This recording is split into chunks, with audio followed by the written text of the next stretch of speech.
Okay, let's You go. certainly are. All right. Shanti. Happy Kwanzaa once again, everyone, for this day of NIA, the fifth day of Kwanzaa. Our very special guest is Professor and Chair of Department of Africana Studies at Cal State Long Beach, Chair of the organization US and the National Association of Kawaida Organizations, Executive Director of the African American Cultural Center and the Kawaida Institute of PanAfrican Studies. He's co-chair of the Black Community Clergy and Labor Alliance. He's also the author of numerous scholarly articles and books, including Kawaida and Questions of Life and Struggle, Ma'at, the Moral Ideal in Ancient Egypt, Selections from the Hosea, Sacred Wisdom of Ancient Egypt, Introduction to Black Studies, 4th edition, Odu Ifa, The Ethical Teachings. He's the subject of the book by Dr. Malefi Nsate entitled Maulana Karenga, an intellectual portrait. He is currently working on a major publication, The Liberation Ethics of Haji Malcolm X, Critical Consciousness, Moral Grounding, and Transformative Struggle. Yes, but he is here this week in his capacity as the creator of the Pan-African cultural holiday, Kwanzaa, and the Nguzo Saba, the 7 principles, and author of the authoritative text entitled Kwanzaa, a celebration of family, community, and culture. Once again, joining us, Dr. Maulana Karenga. Habari gani? Nia, habari gani? It's so good to be back again. Many thanks for this opportunity and exchange. So today we focus on Nia in the context of our annual theme this year, which is celebrating Kwanzaa in difficult and demanding times, lifting up the light that lasts. And so we're today lifting up the lasting light of Nia. Let us then light the candle and lift up the lasting light of Nia, purpose, right? This principle calls on us to, quote, make our collective vocation the building and developing of our community in order to restore our people to their traditional greatness. It is a call to greatness by doing good in and for each other and the world. And what we have to realize is ask ourselves, what is it that makes greatness? We have to look and see that it's not about simply science and math and technology.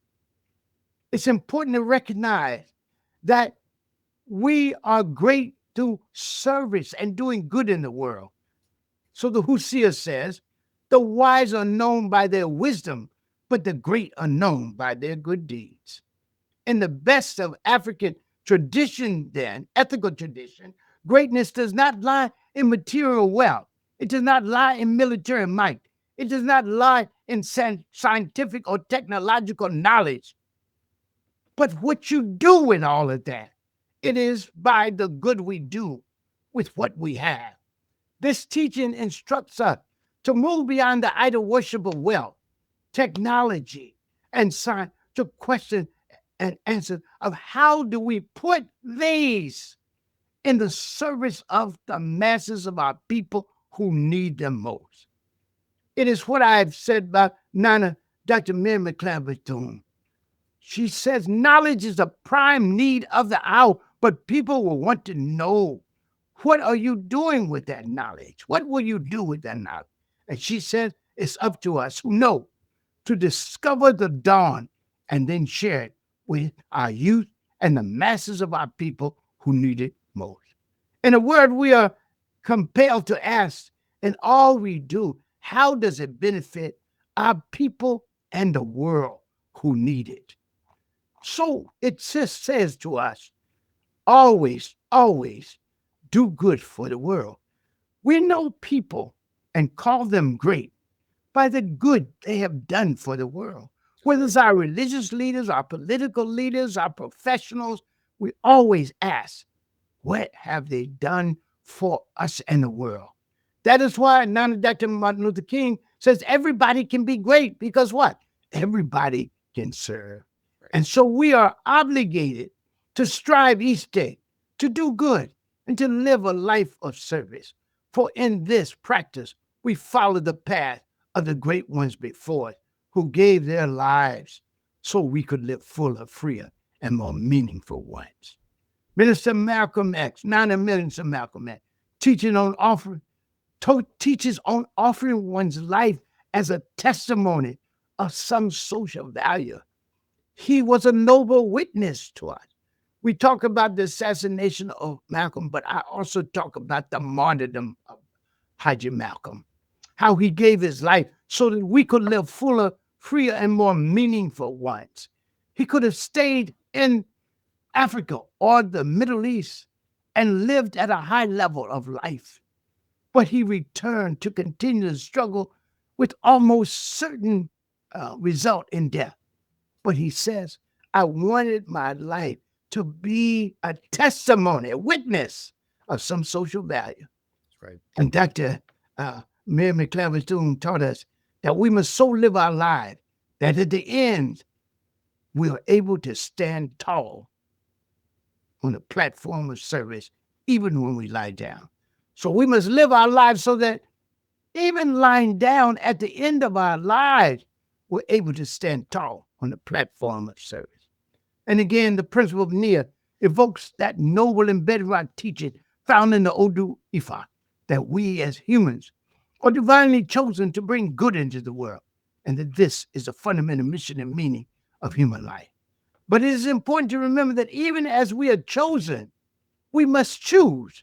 Indeed, if we are divinely chosen, and I want to just say this is a beautiful contribution from African culture.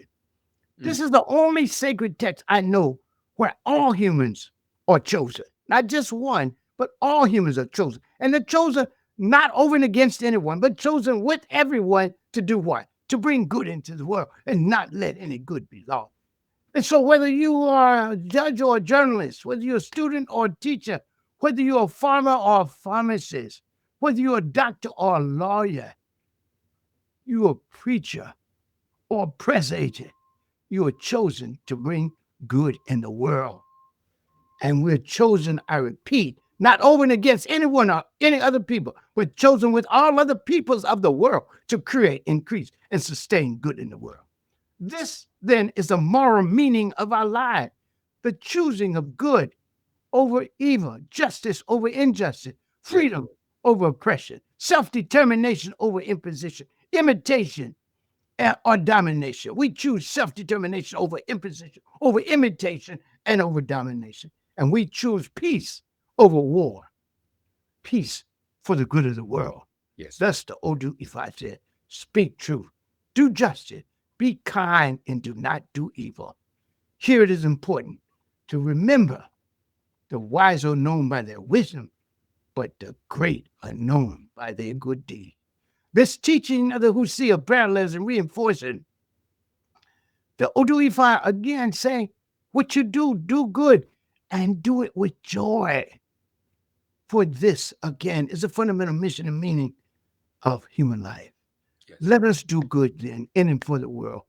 Let us be exalted by the good we do, the good that heaven and history have chosen us to do.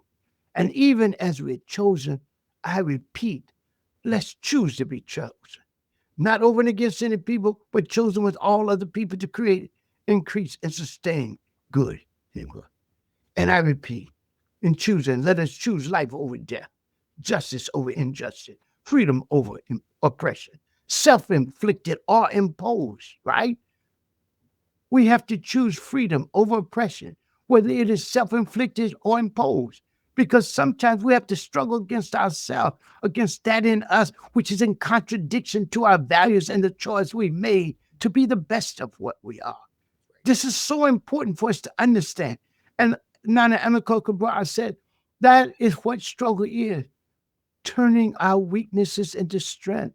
The two struggles we always wage. Haji Malcolm used to teach this, the internal struggle and the external. And all of our ancestors taught this, but I raise him up because he has a word for it, of course, jihad, and it's an internal struggle against doing injustice to yourself. The nation taught, the messenger Muhammad and Haji Malcolm taught, that sometimes we're greatly unjust to ourselves. We don't recognize the dignity and divinity, which is our inheritance, right? We don't recognize it. And we don't do it because of the dominant society, which has definitional domination. It defines reality. And one of the greatest powers in the world is a power to define reality, make others accept it, even when it's to their disadvantage and contributes to their oppression. That's definitional domination.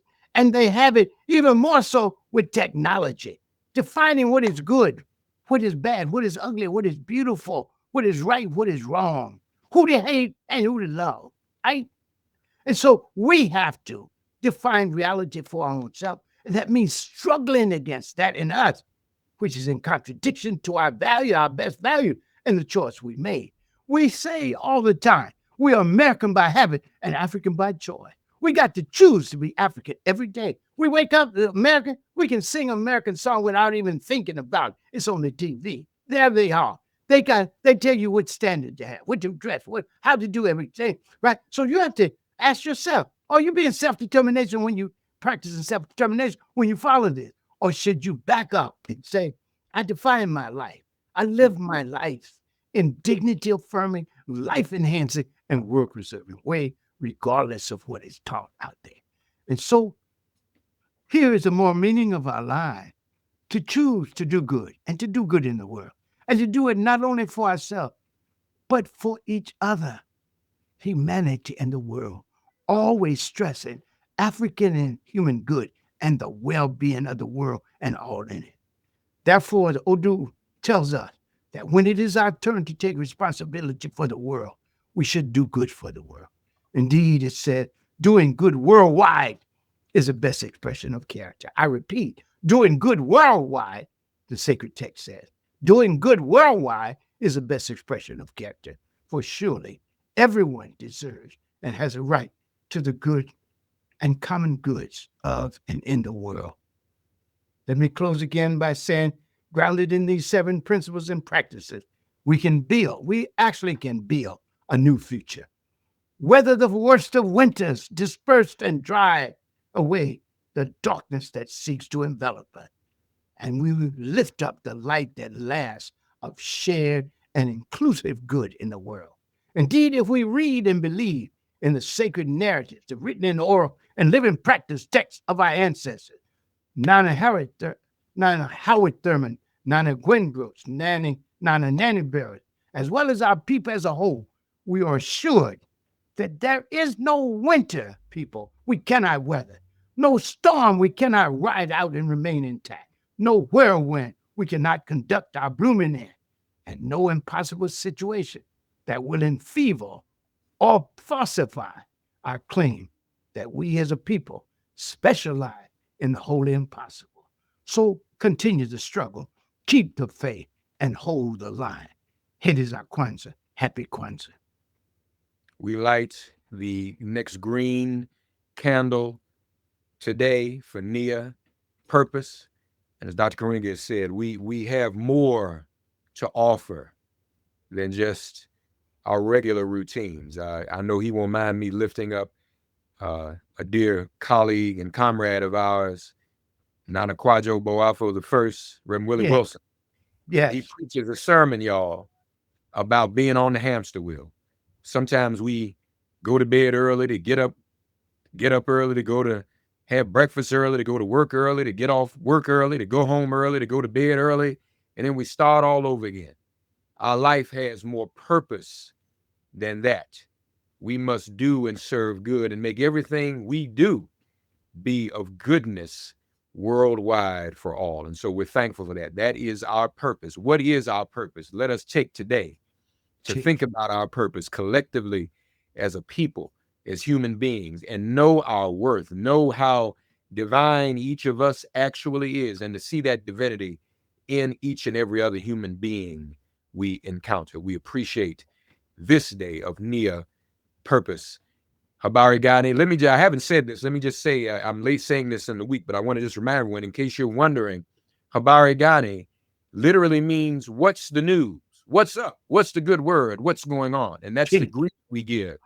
And it teaches us to then know the principles. So for each day, say habari gani, and then the response is the principle of the day. So when you see one another today, we say habari gani, and the response is NIA, purpose, and that keeps our consciousness attuned and pricked and focused with that third eye. And so we're so thankful once again for Dr. Karenga. He'll be back with us again tomorrow for Kuumba Creativity. Happy Kwanzaa, everyone.